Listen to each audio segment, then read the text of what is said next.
C'est bon. Ah.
asalaamaaleykum mbokki journaliste yi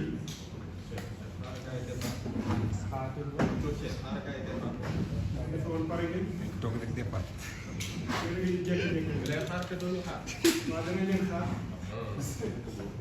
dama defoon pare ngeen bu ngeen noppee rek wax leen kii bi dem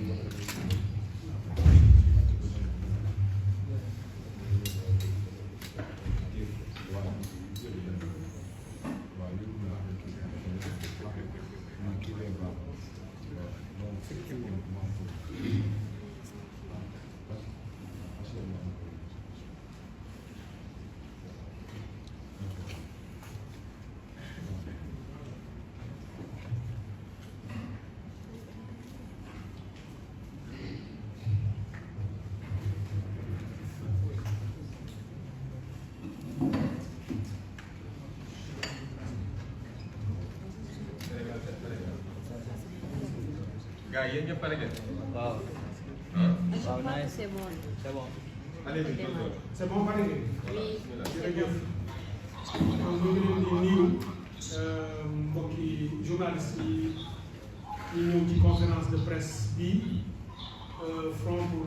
l'inclusivité et la transparence des élections FIT organisé tey mu di première conférence de presse am gannaaw ba ñu ko sosee fii ci salle bi le 11 novembre bii passé rek ci mu yem ci ay fukki fan ñu ci toog tuuti ñu taxawaloon kuréel bu am solo bu rëy bi bu yaatu boo xam ne bii kuréelu politique la front la de lutte pour fexe ba élection yi fii ci Sénégal yi ñu jëm mu jaar ci yoon li nga xam ne noonu lañ ko tëggee ci constitution bi tëggee ko ci loi yi ak règlement yi pour que état bii nga xam ne moom la yor responsabilité wu organiser yooyu élection mu jaaral ko ci yoon yemale ñëpp ba ñëpp mën ci gis seen bopp sénégalais yi mën a yëkkati seen kàddu tànn parce que constitution moo may sénégalais yi saa su nekk ñu jóg tànn ki leen doy pour mu jiite leen te kenn amu ci mën a boddi kenn mënul fexe ba utiliser justice wala benn loi lu mu mën a doon wala jaay doole ba génnee ci sénégalais boo xam ni yeyoon na ci war na ci participer et surtout askan wi ñu bare ci ñoom bëgg nañu mu participer ci donc front boobu leen li ñu boole lëkkale ñu mooy transparence su élection yi mais mooy inclusivité ba nga xam ne ku ci war a bokk di nga ci mën a bokk tey mooy première conférence de presse bi nga xam ne def nañ ko lal ko ci plan d'action bi ñu adopté woon fii conférence de presse bi bu am solo la ndax jamono ji mu tombeel moo tax mu am solo man di docteur Cheikh Tidiane Dièye may facilité di modérer conférence de presse bi ki nekk sama wet xam ngeen ko ma présenté leen rek ñi nga xam ne dinañ fi intervenir bu ma paree danaa jox kàddu gi kii di madame le premier ministre madame Aminata Touré mu ñëw ci ay poñ yu am solo yoo xam ni wàllu politique la su jógee noppee ñu jox kii nga xam ne mooy capitaine Seydina Omar Touré xam ngeen ko yéen ñëpp mu ñëw itam ci ay question yu am solo question sociale ci jafe-jafe yi ci boor bu nekk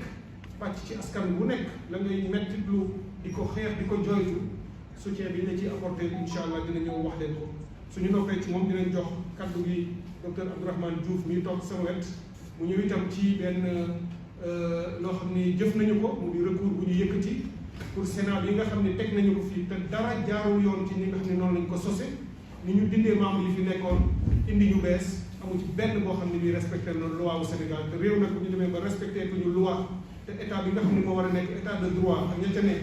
respecté ko ñu ko di ko salfaañe di ko jalgati suñu responsabilité mooy taxaw delloo leen ci yoon parce que yoon moom moo nekk fi askan bi yëpp. Abdourahmane dina ñëw su ko defee ci question wu parrainage ngeen baal ma Abdourahmane question parrainage lay wax maître Tine moom mooy ñëw ci question wu recours boobu la Abdourahmane parrainage bi lay wax parce que parrainage bi xam ngeen ni mooy li ay di njàmbat am na yu ci nekk am na jafe-jafe yu ci nekk am na nu ñu ko dundee am na yu ci mbóot yu ne ci biir loolu yëpp dina ci ñëw pour que ñu xam lan moo ci position bi ñu am bu ma paree nag la ñuy jox maître Tine mu ñëw ci recours bii ma wax te nga xam ne déposé nañ ko ba pare avocat yi liggéey nañ ci su ko defee ñu mën a toog waxtaan bi man nag balaa ma joxe kàddu gi damay rek ñëw ci benn question d' actualité boo xam ne bii suivre ngeen ko sans doute parce que démb ñàkkul ni ñenn ci yéen jot ngeen lettre boo xam ne génne nañ ko mu di lettre bu Front pour l'inclusivité et la transparence bind lettre bi nag mu jagleel ko ki nga xam ne mooy président wu France di Emmanuel Macron mu nekk lettre ouverte parce que dañu ni du ñu ko envoyé rek mu nekk par le canal diplomatique mu lire ko yem ci mu jeex mais dañu bëgg wax loo xam ne lii mu ngi ci xolu sénégalais yu bëri mu ngi ci xolu africain yu bëri ñu bëgg ko génnee du pour caagee ni nangu ni dafa am lu mu war a wax ci suñuy mbiri bopp ñun jàpp nañu ni lii ñuy doxale suñu réew tànn bi ñuy tànn suñuy njiit ni ñuy defaree suñu ay loi suñuy règlement yoonu France newu ci mais ñu ko benn yoon mu intervenir ci joxuñu ko benn capacité mu mën cee wax wala mu mën cee dogal dafa fekk mu dugg ci lu yoonam nekkul def ay commentaire ci loo xam ne lii d'accorduñu ci commentaire bi mu def ko ci forum boo xam ne bu public la addina bi ak média ya fa nekkoon yóbbu ko te la ma ko wax lu bari ci loolu danañ ko jàpp loolu nag non seulement la ñu weddi ay waxam waaye ñu ni ko ci lettre bi à partir de tey bu mu yàggati ba nga duggati ci mbiri Sénégal di ci def commentaire li tax nag ñu yëkkati lettre boobu dañ ko wax moom président Macron waaye ñu wax ci itam ci président Macky Sall ndax ñu wax ci li tax ñu wax ci président Macky Sall mooy jëf ju xeebu yi nga xam ne jëf na ko jëf ju xeebu mooy nga nekk ku yor dayoo président de la république jiite am réew mu di Sénégal muy réew moo xam ne xëy na moom tegu ko fenn waaye ñun réew mi amul réew mu ko gën ci ñëw rek ëppale France ci côté boobu noonu moom nag di suñu président ñu fal ko mu yor mandat boo xam ne jeexul ñun ñoo ko tabb muy suñu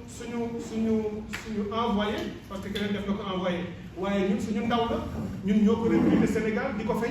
pour mu yoral ñu suñu réew ñu yor ko ba mu des ñetti weeri mandaam jeexagul mu dem toog ci kuréel boo xam ne addina yépp a fa nekk ak ay naataangoom chef d'état mu nangu beneen chef d'état recruter ko mel ni dañu koy recruter liggéeykat bi ñëw di la liggéeyal sa biir kër wala booy jël mu ñëw ci sa entreprise wala ku lay jaayal ci sa bitig président bu mandaam jeexul Emmanuel Macron taxaw ni wax naa Macky Sall bu paree ak sénégalais yi danaa ko recruter jël ko mu liggéey fii ci initiative bu tudd 4P initiative de Paris ou pacte de Paris pour la paix ou pour les peuples et la planète pacte de Paris pour les peuples et la planète donc Emmanuel Macron nee nañu président Macky Sall bu jeexalee Sénégal moom jël na pour mu liggéeyal ko ngir promouvoiral ko yëkkatil ko raayawu France parce que pacte de Paris la tudd ku ko tudd promouvoir nga Paris dafa mel ne dañ koo fay pour mu promouvoir capitalu beneen réew pour mu promouvoir une initiative boo xam ne beneen président moo ko yëkkati te jeexalagul ak ñun suñu mandat loolu rek dafa di ñaawteef dafa di lu naqari xol ba tax ñu ne ko président Macky Sall wàccee nga raaya Sénégal ba nga xamee ni def nga loolu waaye ñaareel bi président Macron wax ci lu ñu dàq lu ñu ñaawlu et ci la ñu ko ne lu mel nii bul ko defati te parce que du ñu ko nangu ndax dafa toog ñu gis président Macky Sall lii mu jëf ci réew mi lu ëpp téeméeri nit ñàkk seen bakkan lu ëpp ñaari junniy nit ñu ngi ci kaso yi boo compté ñu dugg ñi génn ak ña fa des réew mi salfaañoo yàqu démocratie amatul liberté amatul opposition ñu criminaliser ko ba nga xam ne fi mu ne ku génn ñu jàpp la opposition amatul fu mu yekkee nakam réew moomu di dem élection ñu jël leader de l'opposition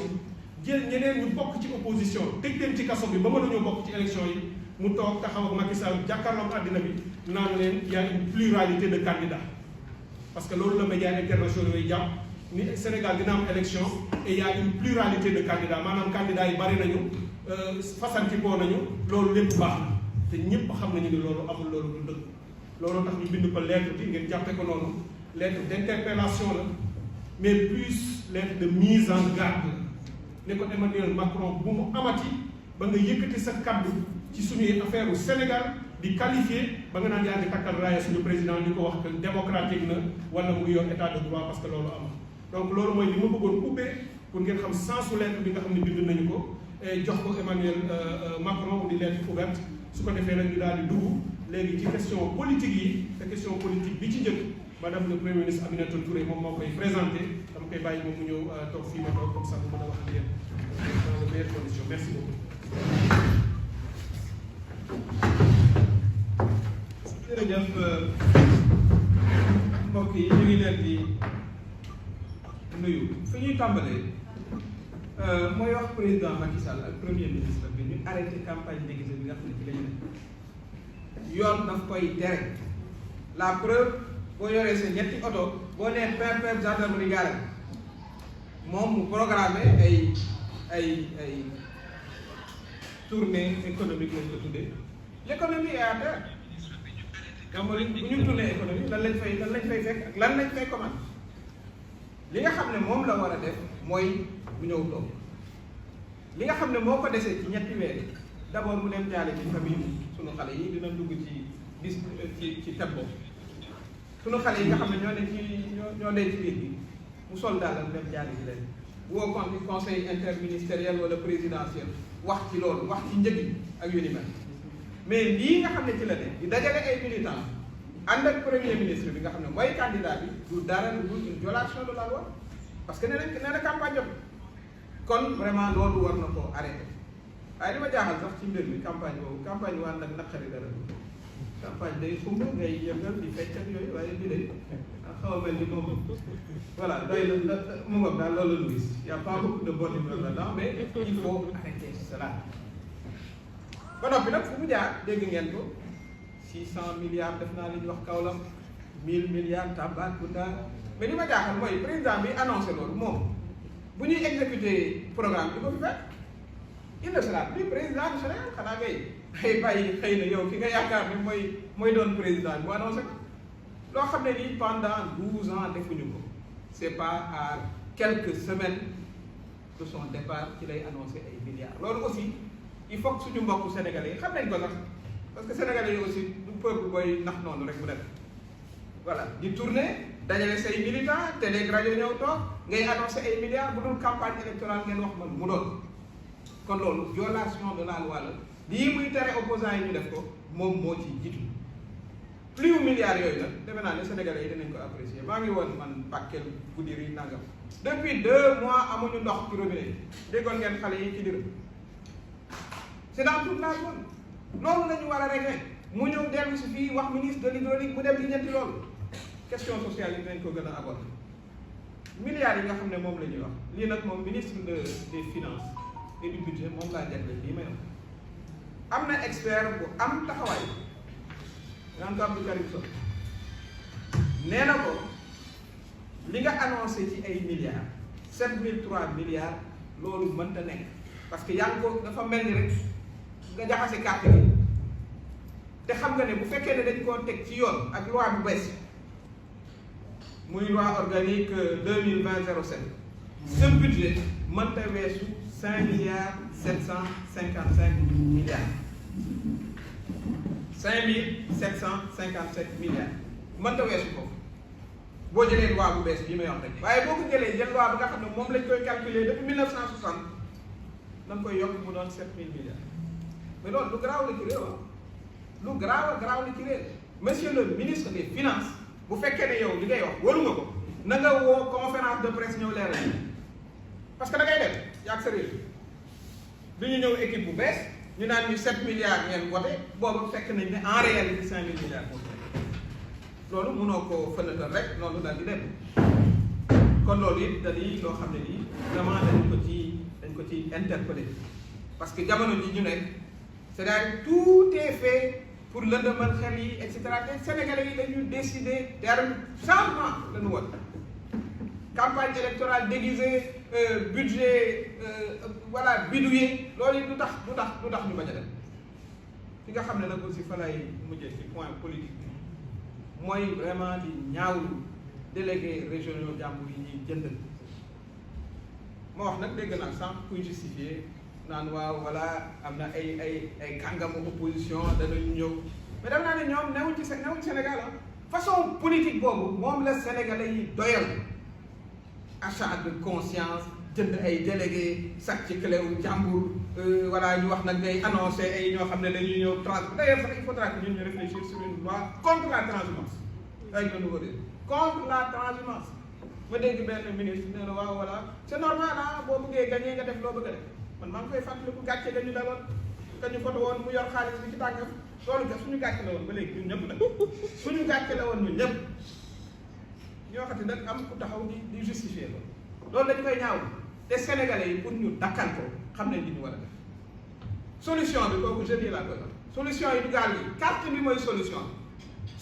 bi du gaal yi carte yi la carte yi ñu toog fii premier tour Amadou Ba moom jàll taxawee ne fële ci seetaan loolu la ñuy wax sénégalais yi ñu am ci taxawaay biir war ay ber ak yooyu nag ak yooyu amu ci yoon parce que politique nag aussi fekkee ni jàpp nga ne da ngay gagné kay jarul meer comme da ngay gagné waaye dem naa ne mer bi aussi mooy yi may wax candidat ba kooku maa ko waxal sama bopp engagé wul nii je parie que deuxième tour du ca dem te li may wax nii du ay rek sentiment xam ngeen camp ba fa mu nekk ñaata candidat ñoo jógee ci camp boobu ak sénégalais yi fi ñu toll bëgg un changement profond ña nga xam ne ñoo nekk ci dëkk yu ndaw yi ñoo gën a bëgg sax changement ñu ne ci fii ci dëkk bi kooku moom c'est je parle d'expérience gis naa leen waxtaan naa ñoom kon loolu aussi mooy taxawaay bi ñu war a am mooy mobiliser wu taxaw fexe ba changement war a mën a am au mois de février radicalement loolu la fa am solo loolu daal mooy li nga xam ne bëggoon naa ko wax ginnaaw bu ñu waree façon politique bi dafa war a jeex Sénégal tey yaa ngi fii suba yaa nga fële voilà jox la guusu xaalis nga jël di délégué jàmbur jël cléwu jàmbur nanga loolu mooy continuité il faut que ñu comprendre Amadou Ba nee na il est le candidat de la continuité mooy candidat continuité genre politique yi nga xam ne moo ñu indi ba fii kon loolu vraiment ñu ngi koy ñaawlu voilà di wax sénégalais yi ne ni ñu koy fajee mooy ñu jëli suñu carte yi bu février jotee incha allah l'opposition dans son ensemble jël candidat ba moom mu féete fee borom fas bi moom na taxawee ne nag maa ngi jégalu sax ci turfis yi ndax fas nag aussi c'est un animal merci.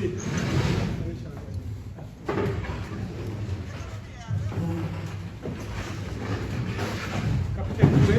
sur les questions sociales.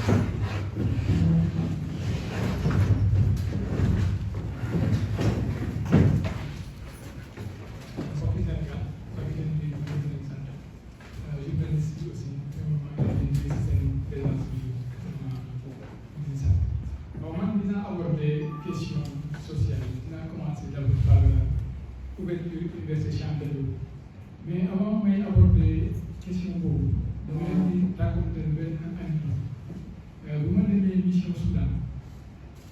ma doon jaar aéroport Éthiopie di ñëw congé mu fekk fa benn Sénégalais créé bu ko am rëy après ma dem laaj ko si wolof ma ne ko lu xew mu ne ma dama war a jël avion ne ma dafa fees te man dagg naa bi avion bii laa war a amal dafa créé bu ko am ba nit ñi jël ko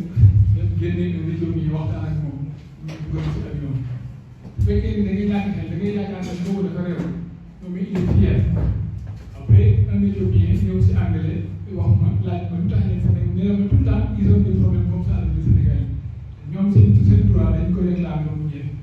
nga loolu lan moo ko def c'est parce que nous on est des libres on est des démocrates bu ñu amee lu ñu war a réclamer dañ ko war a réclamer jusqu'à la fin c'est-à-dire amul loo si ragal donc cette fierté on doit continuer à la garder sinon on va perdre tout ça je ne sais pas si vous comprenez dans quel sens je voudrais avoir donc pour loolu il faut que ñu xeex on ne peut pas accepter aujourd'hui au Sénégal et année scolaire bi ubbi na ñëpp ñu ngi jàng parce que man si village bi laa jógee si université Cheikh Anta Diop bi laa jàng aw ma lu ko mën a fayal donc tey ñëpp ñu mel ni man seen avenir dañ ko hypothéquer boo xoolee loolu moo tax nit ñi tey ñu ngi jël gaal yi def parce que sa papa bu la mënul fayal si école privée mënul la fayal nga voyage nga dem fenn ngay def tout l'avenir est hypothéqué ba pare ñu ngi lay ñenn ñi te boo bëggee manifester wax yow wala boo demee si Facebook bi di dénoncer ce qui se passe ñu jàppale tëj donc il faut dénoncer cela il faut appeler c'est-à-dire képp kuy membre société civile muy syndicat ci Sénégal nit ñi dañ ko war a booloo ñu xeex pour que ñu ubbi université yi parce que université Dakar bi université yëpp la donc pour des questions politiques loolu mosul am Sénégal en tout cas man moom je me rappelle pas man bu ñu juddoo ba léegi je suis dans la démocratie donc war ñu bàyyi ay ñoo xam ne ils ne font même pas bëgg ñu imposer ay mbir yoo xam ne du yoon donc loolu Sénégalais yëpp dañ ci war a jóg dénoncer ko c'est pas une affaire de il y a cela 3 ans peut-être man j'étais dans un bureau maa ngi doon seetaan bi fii yow parce que je me disais que je ne suis pas concerné mais c'est tous les Sénégalais qui sont concernés parce qu'aujourd'hui peut-être que c'est le président Touré wala c'est le docteur Cheikh Diagne mais loolu ce sera peut-être vous qui êtes en train de suivre donc moo tax ñu jël ci war a taxaw surtout aussi revenir sur le monde xam nga man ci village la dëkk boo leen xoolee les 2 élections passées yi ñu yomb boo xoolee monde rural bi kese la parti au pouvoir ay électeurs te ñoom dañu gën a fàtte donc moi j'appelle mes parents c'est-à-dire parce que mes parents la parce que Sénégal benn dëkk la ay mbokk lañ nit ñi dañuy yeewu ñu xam ne que les difficultés que les gens sont en train de vivre ñu fi nekk ñu ko teg parce que en fait c'est pas c'est tout ay développement yoo xam ne dañ koy wax rek parce que tout le temps les gens répètent la même chose mais c'est la réalité parce que ko gis boo gisee nit bu doon ànd ak ay nit ba génn tey moom muy dénoncer les mêmes choses donc ça donne raison à ce qu'il dénonçait depuis toujours donc vraiment ñu ngi woo Sénégalais yi ku dëkk si village ku dëkk si ville foo mënta nekk si Sénégal na nga am taxawaay pour changer lu fi nekk parce que c'est ça qu'on vit depuis des années et il nous faut travailler pour que ñun suñuy doom que les générations futures ne continuent pas à vivre que ñun lu ñuy dund di jël suba ay période parce que tey ay période am na gis nga dans 10 ans ça va être pire les gens vont prendre pire que les autres boobu mooy ay c'est des gonflables là les gens vont prendre pour y aller et ils vont mourir ce sera peut-être qu'aujourd'hui du seen bopp mais suba seen ay doom la yoon parce que àdduna dafa bëgg tànk waaw c'est un peu ce que je voulais aborder maa ngi leen di gërëm di leen sant. Merci beaucoup capitaine Touré, notre cher capitaine qu'on ne présente plus. Vous permettez avec Dr Abdourahmane Diouf qui viendra à ta suite. Abdourahmane abordera les questions liées au parrainage et au processus électoral. Asalaamaaleykum mbokki Sénégal asalaamaaleykum mbokki journaliste yi ñu ngi leen di sant bu baax ci ni ngeen répondre ci invitation Front pour l'inclusivité et la transparence des élections ma war leen wax nag tuuti ci processus électoral bi ak parrainage bi ci loo xam ne bu gudd may préciser rek ni ñëpp ñi nga xam ne ñoo bokk ci front bi ragaluñu parrainage tiitaluñu parrainage def nañ seen liggéeyu parrainage maanaam nañ seen parrainage def nañ seen contrôle technique bu parrainage amuñu benn problème ak parrainage waaye ku ci nekk dafa am liggéey boo xam ne yaa koy defal sa bopp mais dafa am loo xam ne askan bi moo ko moom ak peuple sénégalais parce que dañuy dem ci élection présidentielle boo xam ne daf ñu war a yóbbu dans tous les cas ci changement de régime parce que président bi fi nekkoon nekkul candidat yéen askan bi da ngeen am droit règle yi nga xam ne ci la ñuy jaar pour fal suñu président bu bees ñëpp respecté ko te nag li ñu gis ci terrain bi dafay wane ne président bi nga xam ne moom moo fi nekkoon choisir candidat wu dafa bëgg rëq règle yooyu ba nga xam ne candidat wu moom mooy gañ te loolu fi mu koy commencé mooy parrainage moom ci boppam bi mu ci tolloo en 2018-2019 ci la jëloon règle parrainage yooyu di ñu ko appliqué fàttalikuma ñu bari ñoo xam ne wax nañ ne d'accord ñu ci parrainage bi ñu ci bëri d'accordoon nañ sur le principe que war nañ mën a filtrer que ne du n'importe qui mooy ñëw nekk candidat à l'élection présidentielle waaye ca na mu ko doxale woon moo baaxul à l'époque boo leen rappelé woo dem nañ cour de justice de la CEDEAO nga xam ne suñu xarit maître Tine d'ailleurs moo conduiroon procédure boobu cour de justice CEDEAO la mu waxoon neewul ne Sénégal bàyyil parrainage mais daf ne Sénégal li ngeen di doxalee parrainage bi baaxul na ngeen ko changer boo leen ko mënul changer na ngeen ko éliminer te loolu argument bi nga xam ne moom la CEDEAO utilisé woon daf ñu rattrapé parce que CEDEAO dafa waxoon à l'époque gouvernement du Sénégal ne leen bu dee da ngeen reconnaître que ne officiellement am ngeen lu mat 300 partis ci biir Sénégal ngeen ñëw à l'époque chiffres yi c'était entre 0,8 et 1% du fichier électoral bu ñu jëlee fichier électoral bi ñu tasaare ko ci 300 partis yooyu nga xam ne ku ci nekk am nga droit am candidat kenn ku ci nekk doo matal te puisque kenn ku ci ne amoo garantie que di nga matal sa parrainage donc loi bi ngeen ko doxalee baax loolu moo ñu rattrapé en 2023-2024 tey bu ma juumul nee nañ am nañ 260 candidats à la candidature déclarée fichier bi am un peu plus de 7 millions d'électeurs boo jëlee 7 millions d'électeurs yooyu nga diviser ko par le nombre de candidats déclarés yaa ngi arrivé au chiffre de 26 000 ak lu teg ça veut dire que tey les 260 candidats déclarés ku ci ne mën nga dem wuti sa parrainage amoo doublon amoo erreur matérielle amoo dara waaye ku ci ne boo defee sa liggéey ni nga ko war a defee mënuloo passer 26 000 électeurs alors que 44 000 électeurs et poussière lañ ñu demandé nga indi ko conseil constitutionnel pour nekk candidat donc loolu bu ñu ko doon résumé mën nañuy wax ne état dafa indi une formalité essentielle mooy parrainage ne boo matalul sa parrainage du jàll mais formalité boobu en réalité c'est une formalité impossible en droit parce que jàpp nañ ne ku jëli sa fiche parrainage a priori war nga mën a matal parrainage donc loolu rek dafa taxoon ñu war a mën a annuler loi boobu parce que ni ko gouvernement du Sénégalais ñu appliqué baaxul biñ ciy yokk aussi te problème boobu waxoon nañ ko depuis 2018 mooy mode de scrutin du président de la République maanaam ni ñuy falee président de la République dafa bokk ci li ñu doon woowee ñoom à l'époque les clauses d'éternité maanaam bi ñu defee seen référendum 2016 dafa bokkoon ci ni ñuy voté ni ñuy falee président de la République dafa bokkoon ci loi yi nga xam ne waruñu ko changer moom mu ñëw changer donc ñaar yooyu yëpp boo ko boolee dafay wane ne régime bi fi nekk ñu ngi dëgër bopp pour taxaw ci parrainage li nga xam ne moo leen ciy tax a jóg pour def seen sélection de candidats xool kan mooy bokk ak kan mooy bokk ku dul bokk comme ni ñu ko defee woon ñoom en 2019 ba nga xam ne sur les 27 candidats 5 finalement ñoo ci jàll 7 rek ñoo ci jàlloon parrainage léegi loolu yëpp nag boo ko jëlee nga mettre ko en perspective par rapport ak fi nga xam ne fi lañ jëm dafay poser un certain nombre de problèmes loi bi baaxul mais ñun ay républicains lañ ñun dañuy respecter loi xam nañ ne pour ñu nekk candidat il faut ñu am parrainage wuti nañ parrainage te pare nañ ci wutum parrainage waaye li ci des mooy nan la gouvernement bi di saytoo suñuy parrainage pour xam man nañ nekk candidat wala déet te foofu ñu ngi soupçonné le président Macky Sall mu bëgg éliminer ay opposants yu am doole pour que candidat wam moom bu demee ci langue bi du am adversaire bu am doole bu ñëwee jàll te candidat wam warul mën a jàll ci élection bu normal bu jaar Sénégal yooyu nag ñu gis ci ñetti problème yoo xam ne rapidement ñoom lañ leen exposé bu njëkk bi mooy fichier électoral dañ lay wax ne la dama wuti entre 44 000 parrains et 59 000 parrains pour nga nekk candidat ñu ne la parrains yooyu ngay wuti il faut ñu nekk ci fichier électoral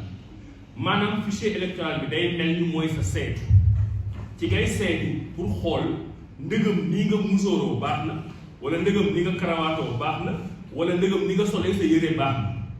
fichier électoral boobu nga xam ne mooy sa seetu mooy sa miroir ñoom gouvernement du Sénégal dañoo bañ jox la ko maanaam donc yow di nga wuti tey sa parrainage mais amul fichier boo xam ne moom nga koy comparer pour xool est-ce que parrainage yi nga wuti baax na wala déedéet te loolu ñoom ñoo ko tey parce que tey ki nga xam ne mooy seen candidat Amadou Ba moom yor na le dernier fichier électoral bi nga xam ne mën na ci seetu tagalu xool dëggam baax na wala baaxul balaa muy déposé ñun ñi nga xam ne nag ñoo nekk opposition seetu boobu amuñu ko fichier électoral boobu amuñu ko moo tax ñu exiger du gouvernement du Sénégal fichier boobu ñu mettre ko à notre disposition pour ñun ñu mën a defal suñu bopp suñu contrôle parrainage boobu mooy bu njëkk bi ñaareel bi mooy boo fa demee au niveau du conseil constitutionnel nga indi sa clé indi sa ay parrainage contrôlé yow ba mu wóor la ne baax na dañ koy dugal ci benn logiciel maanaam benn genre boîte boo xam ne ñoom rek ñoo xam lan moo ci nekk informaticiens yi xarañ ci réew mi yëpp d'accord nañ ni boîte boobu mu am na nu ñu koy parrainer ba nga xam ne yow même boo indee parrainage yu baax boîte boobu mën na ko rejeter am na fi amaat fi moo tax ngay gis koo xam ne dafa defar ay parrainage ba mu jekk bu demee ñu ne ko annulé nañ la te xamul sax moom nag moo tax ñu annulé ko te pourtant bu ñëwee di def ay contrôle dina xam ne ñi ko parrainé ay parrainage yu baax mais ñu ne loo xam ne mooy fal prochaine élection mooy fal prochain président de la République soxlawul muy am lu laaxal soxlawul muy am lu lëndëm ñuy exiger gouvernement du Sénégal logiciel boobu na ko partagé ak ñi nga xam ne ay candidats la paramétrage bi ñu xam ko xam li ñuy wax lan mooy code source bi ba mu wóor ñu ne ñun boo ëndee matal ñu jàpp ne matal nga parrainage nga jàll ku jàllul te dans ces conditions nga fenn lay xam ne mataluloo mais dans les conditions actuelles nous n'excluons pas que ñoom ñu continuer choisir ñen ñooy seen ay candidats ci ni ñuy doxalee logiciel boobu donc logiciel boobu dañuy laaj ñu jox ñu ko. Troisième et dernier point sur cette question mooy question de doublon ex-Garni maanaam Abdourahmane Diouf am na parrainage Aminata Touré am na parrainage Cheikh Tidiane Dièye am na parrainage et cetera mais ki nga xam ne moo jëkk présenté wu ci ay parrainage am kooku dañ ko koy valider keneen ki kat ci topp bu amee doublon kooku dañ ko koy éliminer ñu jàpp ne foofu dafa am une injustice boobu la ñuy exposer population Sénégal ñu xool nag nan la ñuy waxtaanee ba am ci solution parce que question doublon externe yi dafa am ñetti acteurs ñoo ci nekk ki nga xam ne moom citoyen la électeur la xam na ni yoon mayu ko pour mu parrainer lu ëpp benn candidat et que bu parrainer ñaar wala ñetti candidat yoon dafay dal ci kaw donc moom bu parrainer ñaar wala ñetti candidat def na faute moom électeur bi mais moom bu defee faute état mooy gouvernement Sénégal bi yoon daf ko may ne ko électeur boobu def faute da nga ko war a sanctionner mais gouvernement bi sanctionné ko te gëm naa sax ne du ko sanctionner parce que sinon ay dizaines de milliers de Sénégalais ngay jël dugal leen ci prison ci loo xam ne na nga leen expliquer peut-être loi bi moo baax ñetteel bi nag mooy candidat bi nga xam ne dañ ko parrainé waaye léegi ki nga xam ne mooy électeur bi parrainé ñaar ñetti yoon def na erreur ki nga xam ne mooy état moom moo ko war a sanctionner def na erreur mais ñoom ñaar ñooñu ñëpp def erreur kenn du leen sanctionner mais candidat bi nga xam ne moom dafa ñëw rek ñu parrainé ko deful benn faute moom la ñuy sanctionner ne ko da nga am doublon loolu war nañ ci waxtaan au niveau de la direction générale des élections au niveau du ministère de l'Intérieur avec les opposants pour ñu trouver ci solution fi may terminer te Front pour l'inclusivité et la transparence des élections jëkkoon na ko wax depuis ñuy taxaw arbitrage bi dafa war a neutre Sénat bi maître dina ci war a ñëw mais ba léegi ñun nous exigeons que le ministre de l'Intérieur bi nga xam ne mooy organiser élection mu bañ a doon ministre de l'Intérieur boo xam ne dafa far kii nga xam ne moo fi nekk Sénégal yëpp xam ne dafa far na Macky Sall am courage ak élégance républicaine bu mel ni ba Abdou Diouf amoon ba jëli une personnalité neutre mu organiser élection courage ak élégance républicaine bu mel ni ba Abdoulaye Wade amoon ba mu organiser élection na Macky Sall am élégance républicaine boobu xam ne ñetti weer yi ko fi desee def lu rafet rek la ñuy xaar ci moom mu nommer un nouveau ministre chargé des élections wala un nouveau ministre chargé de l'intérieur nga xam ne mooy organiser élection loolu bu ñu ko defee ñun am nañ conviction comme ni ko le premier ministre Aminata Touré waxee mu ne moom la engagé mais man aussi ça m'engage que bu transparence amee ci parrainage bi dinañ am un nombre suffisant de candidats de l'opposition bu dem ci élection bi te bu boobaa le candidat du pouvoir du dem sax deuxième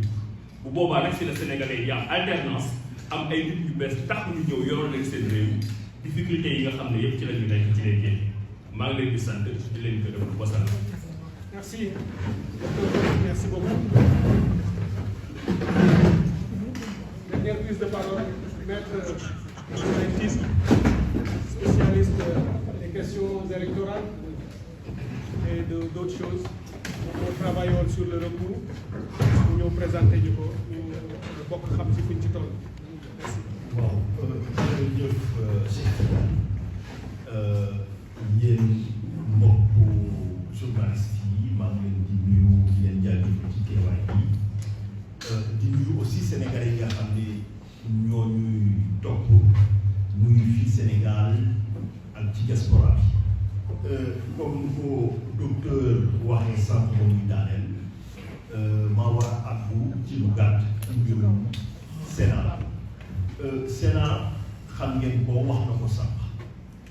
élection ay jongante la démocratie lu ko lal moom mooy élégance ak fair play sauf que ñu ngi jëm ci benn combat mu ne jàpp ni doon bëri la maanaam ka nga xam ne mooy arbitre bi moom jox na mbërëm di ko bàkk di ko wutal parrainage te fa mu nekk ñu jàpp ni ci condition yooyu xel mënta taj ni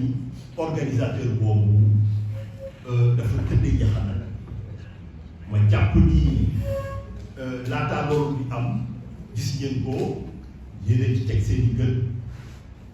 mbirum Sénat bi dañoo xëy rek ñu ne déedéewaay ñu ne tas nañ leen dem leen ñibbi ñu ne lu ko waral ñu ne parce que ñoom dañu àddu wax état wu Sénégal lu doxal yoon parce que tout simplement dafa amoon benn décision de justice bi nga xam ne dafa waxoon ñu joxaat en tout cas candidat Ousmane Sonko ay àq ak ay yelleefam loolu ci anam bu mu amee dañu jàpp ni anam bu ñaaw la ci démocratie mënuñu ko bàyyi mu jàll parce que bu ñu ko bàyyee mu jàll rek moom mooy déjà maanaam ña nga commencé nërmeel processus électoral muy lan muy décret bi nga xam ne Macky Sall xaatim na ko xëy xaw ma dafa mere waa Sénat wala en tout cas lu ko ci yóbbu mais ci anam bu mu ko defee dafa salfaañe ponk yi nga xam ne moom la yoon teg démocratie la bu ci jëkk boobu mooy Sénat du dara dul benn kuréel bi nga xam ne ci mbirum élection moom la ñu fi teg ñuy commission électorale nationale autonome maanaam jàpp nañ ni déjà indépendant wul mais dafa moom boppam d'une certaine manière et parce que législateur bi dafa bëgg ñooñu moom seen bopp mu ne fukki nit ak ñaar yi nga xam ne tabb nañ leen ci kuréel boobu benn kenn mënu la takkal seen mandat mu xëy jékki-jékki rek jaajëfal ñëpp leneen wàcc ngeen liggéey ñu jàpp ni loolu buñ ko seetaan moo tax kuréel bi nga xam ne mooy front bi dugal benn recours bi nga xam ne jëbbal nañu ko chambre administrative Cour suprême ci bés yi passé argument bu ci njëkk moom mooy Macky Sall dafa wàcc yoon parce que loi bi nga xam ne moo ko organisé dafa ne bu dee dañoo nar a yeesal wala ñu jël benn décision ci nu ñu tëggee Sénat bi wala nu muy doxee dafa am principe pour consultation préalable du dara lu dul yoon moo ne président laataa moo jël décision pour tabb ay nit ci kuréel boobu dafa war a laaj ay xalaat en tout cas ay kuréel yi nga xam ne ñu ngi fi am fi baat di fi yëngu loi bi nit ko ne kuréel yooyu nga xam ne ñu leen di laaj seen gis-gis wala seen xalaat ci ñi nga xam ne ñoom la ñu bëgg a tabb mën na nekk maanaam kuréelu avocat yi parce que dañu nekk ñi nga xam ne seen xam-xam dafa màcc ci mbirum yoon mën na nekk aussi des universités mën na nekk aussi ay défenseurs des droits de l'homme wala beneen xeetu kuréel bi nga xam ne seen naataango journalistes yi ak beneen bi nga xam ne kenn précisé ko bépp xeetu kuréel tout autre organe mais ci yooyu yëpp jëm nañ ci def gëstu ba sant ci suba gisuñu benn kuréel bi nga xam ne laataa ñoo jël décret bi nga xam ne jël na ko ñoom laaj nañ leen seen xalaat wala seen gis-gis donc loolu rek déjà day wane ni procédure bi comme nu ko tubaab di waxee est viciée donc dafa am vice de procédure parce que bu yoon newee que pour nga jël benn décision da nga war a consulter ay organes laaj leen xalaat ndaam seen xalaat wala seen gis-gis tënku leen boo tëbee donc étape boobu rek maanaam déjà wàcc nga yoon moo tax ñu jàpp ni ci fondement boobu chambre administrative cour suprême dafa war a neenal décret boobu beneen bi moom mooy gis ngeen ko Sénat seen xam-xam dafa màcc mbirum élection donc dañu bëgg mu am benn continuité ci institution yi dañu bëgg que mu am benn mémoire ñu bañ a xëy rek yeesal ñëpp comme ni ñu ko defee ñëpp daal di nekk ay novice maanaam ay nit yu bees yi nga xam ne daanaka lu ñu mën a am ci xarañteef foog ñu toogaat ay diir yu bëri di jàng et que boo moytu di mooy nekk seen première expérience électorale loolu la yoon bañ yoon dafa bëgg mu am continuité au niveau des institutions moo tax yoon tënkoon Macky Sall ne ko boo demee ba nar a yeesal Sénat boobu mënoo xëy rek yeesal leen mais da ngeen di renouveler par tiers tous les 3 ans maanaam tey bu ñu tabbee membre Sénat kooku dafa am benn mandat bu 6 ans donc tiers sortant bi maanaam boo demee bay yeesal mënul dem en tout cas ñu mu ciy génnee mënta ëpp 4 nit moom nag dafa xëy rek de fukki nit ak ñaar maanaam yéen maanaam wàcc ngeen liggéey madame Aminata Touré bu nga ko doon wax temps yi nag dañoo gis am taxari deret xaw ma lu ko waral wante lu ci mën di am neex deret wala naqari deret yoon moom yoon du dépendre ci humeur yi loolu mooy différencier état de droit ak royauté bu nekkoon temps buur siin sama mbokk séeréer yi buur bu tollee ci yenn guddi yi mën na jël nit ñu yóbbu ko ci guy yi maanaam mu ordonné sax ñu def ko dara wala ñu dagg bopp loolu la démocratie daal teg ay institution teg ay règles ak ay ponk yi nga xam ne ku fi nekk ak ci guddi yi nga mën di traversé mu am li nga xam ne daf la jaxase wala mu jaxase sa xel loolu mënta la may mënu la may sañ-sañ nga wàcc bokk ci sarti loolu ci tënk en tout cas pour jeexal ci poñ boobu moom mooy beneen poñ bi nga xam ne xëdd na yoon moom mooy yoon dafa ne fukki nit ñi ak ñaar ñi nga xam ne ñoo nekk foofu dañu nekk ay magistrat ay plutôt ay personnalité yu nga xam ne dañu moom seen bopp parce que dañu seen moom seen bopp que dañu bëgg bu am continuité bu ngeen di yeesal mënuñu xëy yeesalandoo yëpp mais dañu mën di ñëw boo jëlee lim téeméer maanaam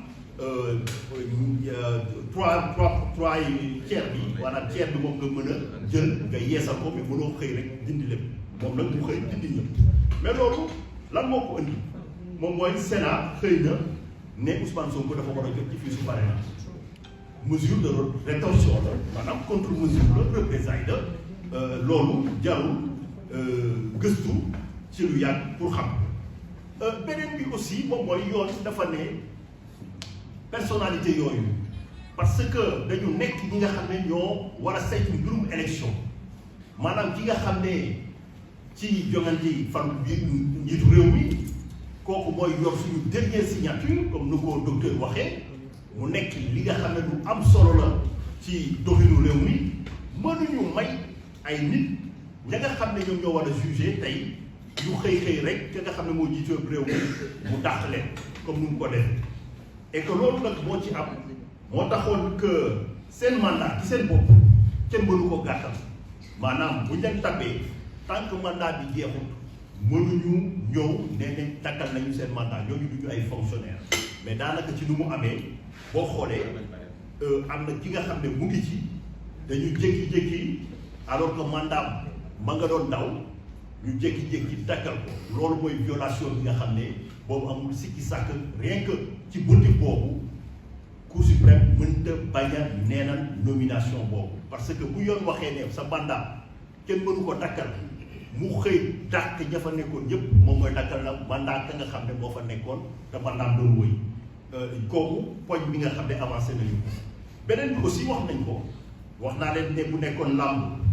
Sénat maanaam arbitre la au même titre que justice donc dafa war a tëddee yaxanaay ñooñu du moment où yoon jox na leen ay pouvoir yu mat sëkk parce que gis ngeen ko ci affaire donc Ousmane Sonko bi gisoon nañ ko aussi ci yeneen i élection daanaka Sénat cër bi ñu ko jox ak gëdd bi ñu ko jox ak maqaama bi maanaam même pouvoir la que cour d'appel parce que dans la mesure où mën na jël benn institution comme DGE mu dessaisir ko décider à sa place d'une certaine manière bu dee am na carence wane na ko mais ba ñu defee loolu wane seen bopp comme mu leen ko yoon mayee ca lañ leen dal di tax loolu boo leen di wan ni rek état de droit di continue di nërmeelu fii ci Sénégal donc impartialité boobu yemul kese ci membres yi mais comme ñoom yoon dafa ne que dañuy rendre ay décisions yi nga xam ne daanaka seen décision ak décision justice ñoo yem maqaama ak gëdd ñooñu dañu war a tëddee njaxañanaay maanaam impartialité dañu fay tax war na nekk ay nit yi nga xam ne mos nañu laale ci politique wala far nañu ci benn camp wala mën nañu am xel ñaar ci seen impartialité maanaam dañu am obligation d'impartialité d'une certaine manière ñu xool ci fukki nit ak ñaar yi nga xam ne tabb nañ leen am na ci ñaar ñi nga xam ne ca lu yàggu dara laale woon nañ effectivement ak gouvernement wu Macky Sall ña nga xam ne ñooñu amatuñu donc garantie d'impartialité yi rendre wala ñu officier comme un juge ñu ngi fàttali ci affaire Ousmane Sonko bi déjà demoon nañ fi di tam ab juge ne daa am lu mu bokk ak nit ba ñoom dugal recours après ñu wëlbatiku dal di dëpp ba sànq suba waxuñu lu tax ñu dëpp donc ñooñu nag ñoo delluwaat tey jël ña nga xam ne en tout cas laale woon nañ ci te ñoom waruñu mën a bokk ñu dugal leen ci kuréel boobu laaj bu samp moom mooy lan la ci président nam moom rek moom fu may tëjee moom mooy conseil constitutionnel aussi ku ci bokk sa mandat di wëy daan kenn ki nga xam ne ci ñoom mandat daanaka ma ngay jeex le 5 décembre 2024 dana fekk prochain président bi faru bu soobee yàlla ci yoon kooku nag la ñu jékki rek tabb ko ci biir Sénat bi ñu ne waaw lu xaw ba sànq suba kenn waxuñu daal moo tax aussi ci poñ boobu il saisir chambre administrative Cour suprême wax ko da nga ko war a neenal parce que conseil constitutionnel déjà ay magistrats lañ ñooñu dañu am benn statut spécial loi wu Sénat bi dafa ne ku am statut spécial magistrat mënoo dugg ci beneen corps bu nekkul magistrature sauf bu dee da nga retraité d'une certaine manière ñu jékki-jékki rek jëlee le conseil constitutionnel yóbbu la Sénat mbir mi sax déjà day am ay laaj yu bëri yu sampu mais aussi même sa xel foog mu tey loolu moo tax aussi ñu jàpp ni poñ boobu mënuñ ci bàyyi Macky Sall ak yàlla et que loolu aussi il fallait aussi ñu saisir ci chambre administrative ci poñ boobu dañ ko sàkku en tout cas mu neenal ko et que amuñ ci xel ñaar que décret boobu en tout cas danañ ko neenal et que danañ jox kuréel yi nga xam ne mooy fit en tout cas dëgg ci kaw état bu Sénégal parce que fii en tout cas gis ngeen ko ci dossier yi passé dafa am déjà benn vent wu renouveau bi nga xam ne soufflé na ci magistrature bi et que tey Macky Sall mën na nas not ci pexe bu ko neex mais comme nu ko madame la première ministre Aminata Touré waxee xam na ni mbërëm ñàkk na bu yàgg wasalaam.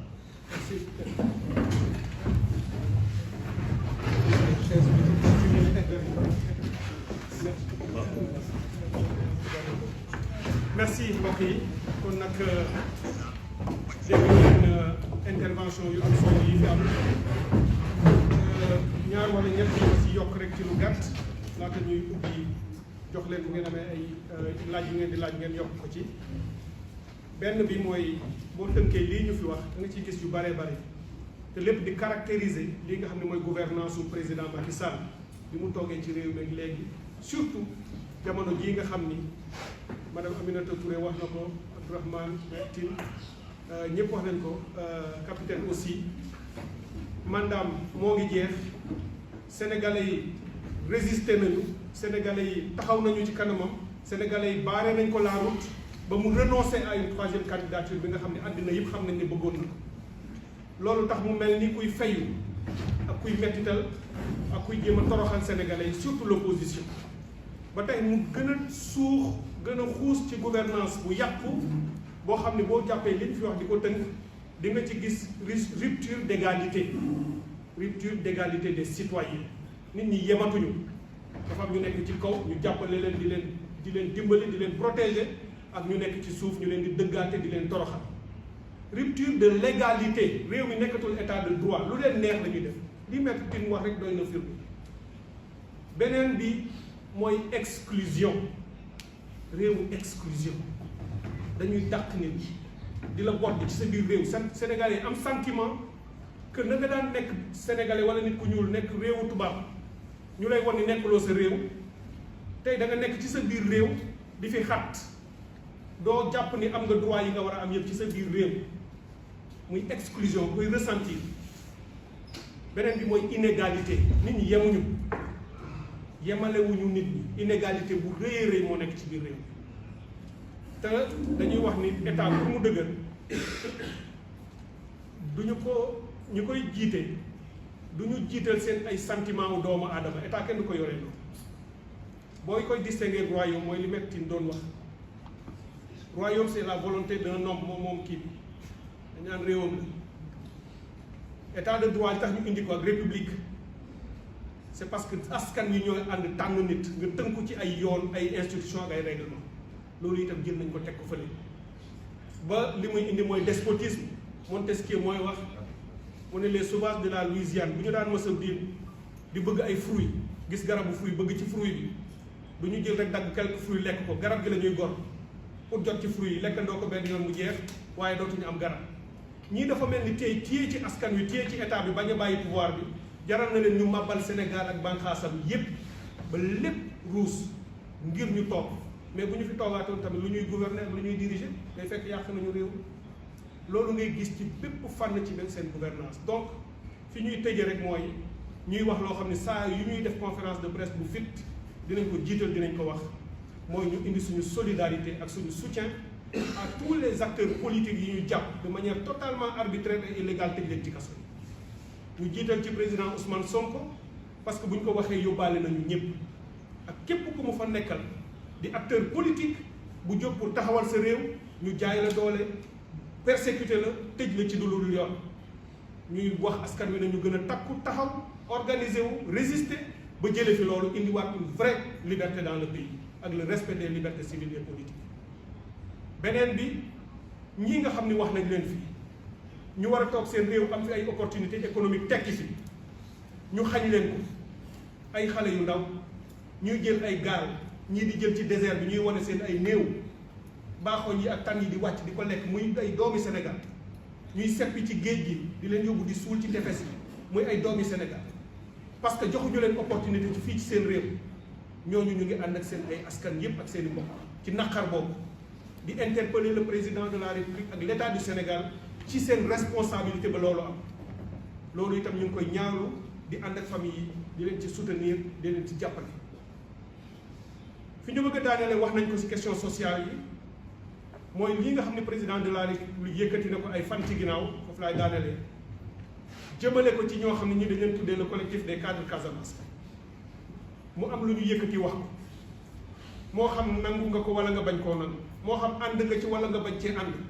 ki ñu adressé wu ci moom am nañu droit adressé wu ci moom mooy le président de la République. képp kuy sénégalais am nga droit interpeller ce président de la République. war ngaa fexe ba na nga koy interpeller ci forme yi nga respecté ko parce que institution la te jàpp naa ni ñoom def nañ ko. waaye président de la République dafa war a am mat bu tax buy tontu sénégalais ak lu wax ji xeebu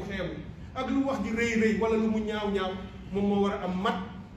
bu tax du mu wàcc mbukk ci àndam ba yegg fenn ni mu leen qualifié ni mu leen traité lu ñu ñaawlu la, lu ñu naqarlu la, parce que ay sénégalais lañu, ay citoyens lañu, yëkkati seen kàddu wax seen xalaat daf leen waroon jox respect bi mu laaj ñooñu duñu ay escroc ay nit ñu baax lañu ay kilifa lañu ñu taxaw pour seen askan la donc ñu ngi taxaw seen nag di leen apporter suñu soutien ku wax Casamance nag wax li Casamance yi di dund jamono ji bari na ay jafe-jafe ak ay mettit li tax ma wax sànq exclusion tey da ngay nekk Casamance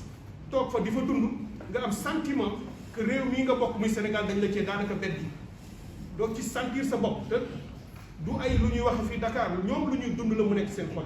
te muy lu grave ci nation bu ñuy tabax parce que dañuy dem ba nit ñi daal di gën a reculer di gën a sori état bi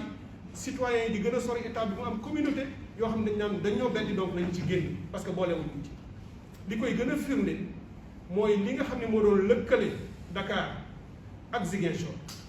te muy droit constitutionnel bu sénégalais yépp ya fa dëkk muy Casamance yi mooy continuité du service public ni nit mën a dëkkee Dakar xëy dem Thiès wala mu xëy dem feneen fu ko neex noonu la Casamance di Ziguinchor waa Bignona Sédhiou Kolda am droit xëy jël moyen de transport bi ko gënal bi yemoo ak moyen mën a dem tey ñetti bateau yi doon desservir te bateau yi ñu jëndoon ko ci alalu Sénégal bateau yëpp taxaw Agen demul Jamboñ demul Aline Sitoé demul bateau yëpp ay problème technique ñu paan état bi yokk ci jël décision politique naan pour des raisons sécuritaires bateau yi du ñu mën a daw ba bloqué population bi mënuñu dem marché du port yàqu na marché escale yàqu na baada yi doon jënd di indi Dakar mënatuñu dem nit ñi di gën a ndóol fu ñu ko teg ban question de sécurité moo am bu tax ñu jël bateau yi tëj leen li ñu ci njort sax mooy alibi la ba ñu wax loolu parce que ñoom xam nañu ni kër googu di Kosama mauvaise gouvernance ba ca biir mel na noo xam ni sous perfusion la yàgg nekk état bi di ko jox xaalis rek te mënuñu def ndax personnel bu pléthorique ndax gouvernance bu ñaaw bu yàqu boo xam ne bi amulul njëriñ askan wi bu bateau yàqu mënuñu ko réparer loolu nag ñu ngi leen di wax ni le plus rapidement possible nañu réparer les 3 bateaux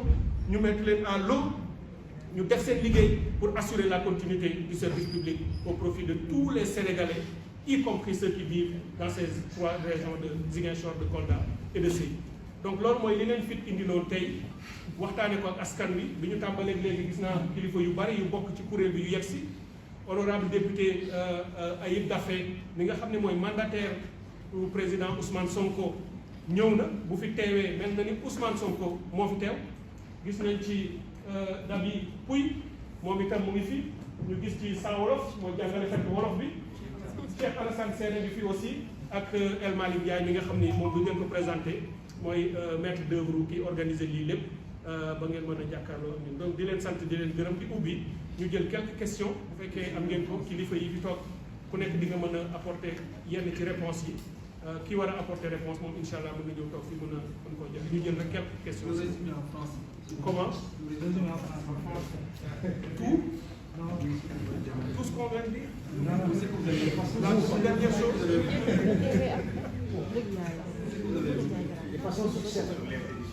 Bien. Alors, je vais résumer les propos, certains des propos qui ont été tenus par ces leaders du Front pour l'inclusivité et la transparence des élections, FIT, qui a été mis sur pied dans cette même salle le 11 novembre dernier.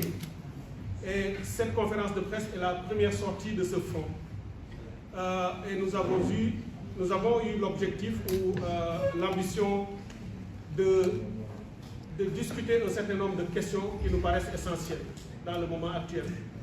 Et le premier sujet que nous avons évoqué est relatif à la lettre que nous avons adressée au président français Emmanuel Macron. Lettre ouverte pour ne pas passer par les canaux diplomatiques plus ou moins nébuleux ou non transparents. Nous avons voulu tenir l'opinion publique nationale sénégalaise et internationale à témoin pour non pas nous offusquer de ce qu'il est tenu seulement des propos en tant que président à l'endroit de notre président Macky Sall, mais plus l'interpeller et lui demander solennellement et exiger même qu'il se tienne à distance, à bonne distance des affaires sénégalaises. Le président Macron, lors d'un forum à Paris, a déclaré qu'il avait demandé au président Macky Sall d'être son envoyé spécial pour promouvoir l'initiative 4P, le pacte de Paris pour les peuples et la planète. Ce que l'autre président aurait accepté, apparemment même sans condition, puisqu'il a dit en rigolant le président Macron. Et cela nous paraît d'une gravité inouïe pour un président en exercice d'un pays qui se dit indépendant et souverain, qui à quelques mois de la fin de son mandat se laisse entraîner dans une aventure pareille, dans une humiliation pareille et dans un manque de respect aussi flagrant, consistant à le nommer, à le recruter pour en faire un simple envoyé spécial. Les jeunes Sénégalais qui ont le sens de la répartie ont dit que notre président vient d'être recruté pour être un tchak-tchak. Parce qu'envoyé spécial, ce n'est pas très loin d'un tchak-tchak. C'est ce que nous avons dit au président Macron, qu'il ne se permette plus de s'immiscer dans nos affaires, et plus grave encore, de qualifier le processus démocratique ou politique en cours, en se permettant de dire que ce processus est normal, il est transparent, tout est rien à signaler en fait, que tout se passe très bien. Il s'est même permis de dire que l'élection est en train d'être bien organisée et que le président Macky Sall l'organise dans un cadre de pluralité de candidatures, ce qui est absolument faux. Et le dire devant la communauté internationale, si on ne laissait passer, c'est comme si nous accréditions cette idée que ce processus reposerait sur une pluralité de candidatures. On le sait, on ne peut pas avoir arrêté, après l'avoir persécuté et emprisonné le leader de l'opposition et beaucoup d'autres leaders politiques, des dizaines d'activistes et de journalistes et d'autres, et se dire qu'il y a au Sénégal un processus normal, transparent et un processus basé sur la pluralité de candidatures. C'est faux. C'était le sens de notre lettre adressée à Emmanuel Macron. Nous avons ensuite abordé plusieurs autres questions, dont la question politique, sur les tournées politiques et politiciennes qu'il est en train d'organiser dans le pays, partout, avec traînant dans son passage ou dans son sillage son dauphin, candidat, comme un boulet, que les jeunes appellent Amadou, DOUX, qui, de toute manière, comme l'ont dit tous ces leaders ici présents, si les choses se passent normalement en 2024, il n'aurait aucune chance de passer au premier tour, aller au second tour. Il serait éliminé dès le premier tour. Il suffit simplement de voir l'ébullition dans le pays, il suffit d'écouter, il suffit de sentir pour se rendre compte qu'il n'a ni l'étoffe, ni l'épaisseur, ni la volonté même, on va le dire, parce que ça se sent dans sa posture, de faire quoi que ce soit de significatif. Donc nous l'avons dénoncé cette posture. Nous avons également dit, et Madame le Premier ministre Aminata Touré l'a démontré, que même les projections économiques, les hypothèses qui sous-tendent le budget qui est en cours, les députés ici présents peuvent le confirmer, toutes ces hypothèses sont fausses et fallacieuses. Le budget du Sénégal n'atteint pas 7 000 milliards. C'est du maquillage de chiffres. Ils ont gonflé, ils ont bidouillé, utilisant des formules alambiquées pour parvenir à ce résultat. C'est absolument faux. Il n'y a qu'à vérifier pour se rendre compte que ce budget n'est pas sérieux, n'est pas réaliste et n'est pas conforme.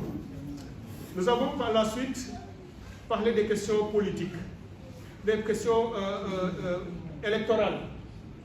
avec le docteur Abdourahmane Diouf qui l'a montré, sous différents angles, la faiblesse du processus du parrainage, les problèmes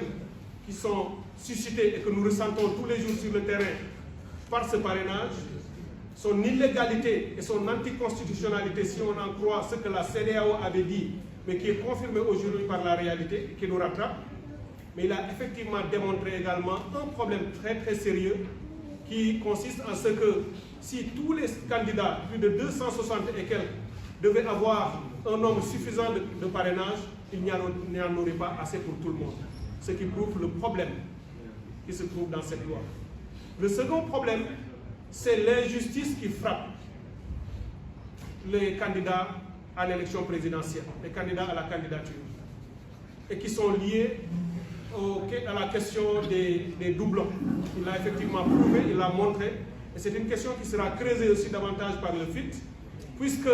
lorsque un électeur parraine 2 candidats, ce n'est ni l'électeur qui est sanctionné, l'État qui aurait dû le faire ne le fait pas, mais c'est le candidat qui n'a joué aucun rôle dans ce double parrainage qui malheureusement sera sanctionné et il perdra ce parrainage parce que simplement quelqu'un a décidé de passer outre les lois. Cela est un problème qu'il révèle et qui mérite d'être analysé et évalué pour que des décisions appropriées soient prises dans les meilleurs délais. Maître Tine est venu par la suite,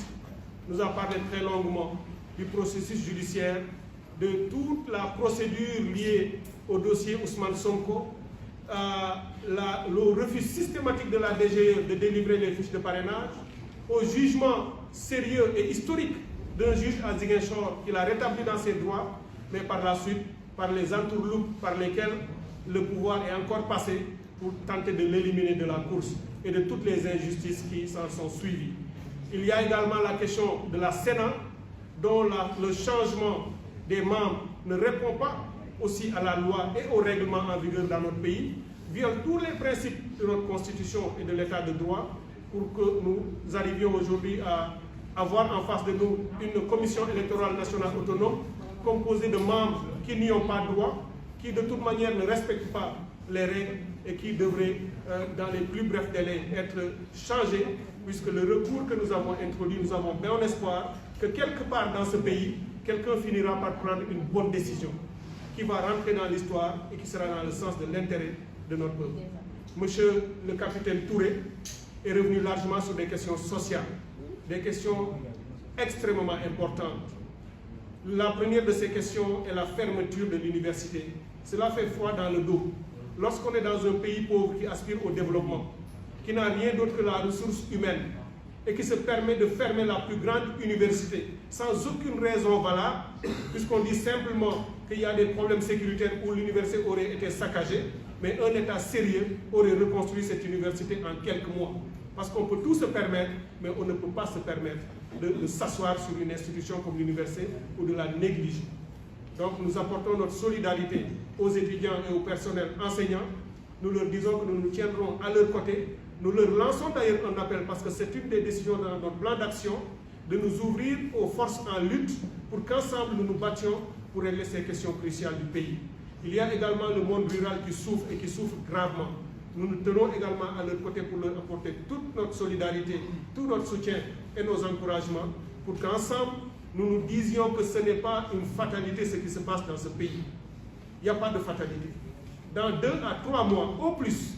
nous devons nous donner les moyens, nous devons organiser le pays, mobiliser les citoyens et créer les conditions pour changer définitivement ce pouvoir, l'enlever de là et créer les conditions d'une véritable alternative. C'est à portée de main. Le monde rural et le monde urbain, ensemble, vont renvoyer Macky, Benno Bokk Yakaar, leur candidat Amadou DOUX, aux confins de l'histoire et ils seront certainement sortis des livres de la postérité lorsqu'on l'écrira et lorsqu'on dira ceux qui ont vraiment sauvé ce pays plutôt que ceux qui ont participé grandement à son affaissement, à l'affaissement de sa démocratie, à la destruction de l'état de droit et au bâillonnement de sa justice. Voilà en gros ce que nous avons dit. Je me suis permis de résumer sans doute avec beaucoup de faiblesse, tant les propos ont été brillants et de haute facture, mais je pense avoir restitué pour l'essentiel ce qui a été dit par ces brillants leaders. Je vous remercie infiniment. Les propos du chef de l'État sur les cas que vous avez... Ah oui, à la fin, oui. Eh bien, ces propos, nous avons aussi tenu à nous exprimer là-dessus. Vous vous en souvenez, très récemment, le président de la République a répondu à une interpellation du collectif des cadres Casamance. Et nous devons préciser que ce collectif a agi conformément à toutes les lois de notre pays, a agi conformément aux droits de chaque citoyen, individuellement et collectivement, de pouvoir interpeller le président de la République pour lui dire son sentiment, pour lui dire son évaluation de la façon dont le pays est gouverné, mais plus encore pour lui faire des propositions sur ce qu'il croit juste et approprié pour mieux tenir notre pays. Et c'est ce qu'ils ont fait. Ils l'ont fait en respectant les formules, la préséance et le respect dû au chef de l'État. le chef de l'État est descendu très bas en les accusant, en caractérisant, en disant que ce sont des escrocs. Nous le regrettons. Nous regrettons ces propos. Nous voulons exprimer notre solidarité et notre soutien au collectif des cadres casamançais. Ce sont de brillants Sénégalais, des compatriotes, qui ont eu à cœur pendant des années de se mettre partout où on discutait des problèmes et des solutions à trouver, non pas seulement pour la question casamançaise, mais sur l'ensemble de la communauté nationale. C'est pour cette raison que nous avons été assez meurtris d'entendre le président leur parler de cette manière, et nous espérons que le président saura une autre fois se tenir un peu plus haut pour parler aux Sénégalais avec la manière la plus appropriée et la plus respectueuse. Et nous avons profité de cette question pour parler également d'un problème vécu par cette région qui est la Casamance, de manière large. C'est la région de Ziguinchor, de Sédhiou comme de Kolda, et vous connaissez l'importance de la circulation ou des 3 bateaux qui assuraient la navette entre Ziguinchor et Dakar, aussi bien au plan du transport des marchandises que des personnes. Eh bien, depuis plusieurs mois maintenant, des années même, ces 3 navires sont à l'arrêt, Aguène, Djambon et Aline Sitoé Diatta, pour des raisons totalement fallacieuses. On a évoqué récemment des questions sécuritaires pour justifier l'arrêt. Ces questions sécuritaires ne tiennent pas la route. Elles ont été démontrées dans leur fausseté. On a vu qu'en creusant et en évaluant qu'en réalité, il y a des problèmes techniques extrêmement graves. Ces navires sont en panne parce que la COSAMA, compagnie chargée d'assurer le service public entre Dakar et Ziguinchor, cette compagnie est très mal gérée. Cette compagnie ne respecte pas les procédures techniques. Cette compagnie n'a pas suffisamment de ressources. Or, elle aurait pu le faire, mais la gouvernance pose problème. Je crois d'ailleurs qu'il y a raison ou qu'il est urgent d'évaluer cette compagnie, de l'auditer, audit financier, mais également du personnel de la gouvernance pour voir qu'est-ce qui ne va pas. Parce que la conséquence qui est directement vécue par les populations de Ziguinchor, elle est totalement désastreuse. Le marché du port est à l'agonie. C'est un marché avec des dizaines et des dizaines de femmes qui travaillaient, qui s'acharnaient et qui envoyaient des produits à Dakar et qui s'en sortaient relativement bien. Le marché Escale faisait la même chose. Et toutes les autres femmes qui sont dans les fruits et légumes, les produits halieutiques et autres, aujourd'hui sont obligées de passer par la route avec des coûts exorbitants pour pouvoir faire leurs activités commerciales. Et vous imaginez le manque à gagner qu'elles subissent et la pauvreté qui s'installe davantage dans cette région. Donc voilà pourquoi le FIT exige la remise à l'eau rapide et urgente de ces 3 bateaux, ce qui passe bien entendu par leur réparation. S'il faut des milliards pour les réparer, il faut le faire, puisque les droits des citoyens, on dit que la démocratie a un coût, mais le respect des droits et de l'égalité des citoyens devant la loi, ça a aussi un coût. Les populations de la Casamance méritent beaucoup de milliards pour réparer les bateaux, puisqu'on voit que tous les jours, si on prend ne serait-ce que la moitié de ce qui est dépensé dans ces tournées économiques qui ne sont pas en réalité autre chose que des tournées politiques, on aurait sans doute pu réparer ces bateaux. Voilà là où on attend le gouvernement du Sénégal. Je vous remercie.